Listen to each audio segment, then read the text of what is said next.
A Quest for Change, Matilda Jocelyn Gage Changes History by Jazmine and Dante Ranlett. Have you ever heard of a woman named Matilda Jocelyn Gage? Of course not. She was almost completely written out of history because so many people don't know what she sacrificed for equality. She started an uproar of events with her radical belief which eventually changed the perspectives of many people. Matilda's house still stands where it did in the mid-1800s. Elizabeth Cady Stanton helped make the future what it is now. Syracuse was known as the great central port on an underground railroad. I think I was born with a hatred for oppression. Matilda always hated what was happening to unequal citizens. Her neighborhood was peaceful and quiet with lots of privacy. She hosted many meetings and became a leader of the Underground Railroad. She outspoke, but she was not a leader like Jermaine Logan. Jermaine Logan was born an enslaved slave who later escaped and helped many freedom seekers become free. This site is a great place for a reform of the mid-1800s. In this house, she wrote several pamphlets and one major book for women's rights. This helped the cause to achieve women's rights.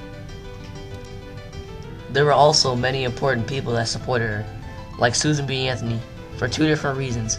One was she wanted women's rights like voting and also outspoke against racism. Miss Gage had 4 brothers and sisters, her parents Helen Leslie Jocelyn and Dr. Hezekiah Jocelyn. There were also many important abolitionists in her life, including her father, mother, Aberelli, and Reverend Logan. These historical figures helped with slavery, trying to help them seek freedom. Also, she was trained in the anti-slavery ranks, for it was one of the stations on the Underground Railroad and home of anti-slavery speakers. Susan B. Anthony wanted the right to vote just like Gage. Susan B. Anthony had nothing to do with freedom seekers. Susan also collaborated with Elizabeth Cady Stanton. They wanted everyone to be equal no matter race or gender. Matilda worked all the time to fight for these rights. She could have been arrested for all the things she did during her lifetime. Luckily she didn't because it could have changed our history.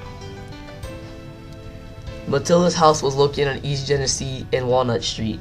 Some people led because they're not ready to see change in society. Others followed because they're not sure about the outcome and choose to do nothing. Gage, Susan, and Elizabeth all helped women get the rights they truly deserve.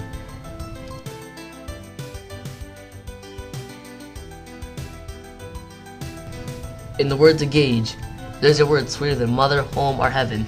That word is liberty. Special thanks to the Gage Home, Mr. Coyer, Miss Butcher, and Miss Shue.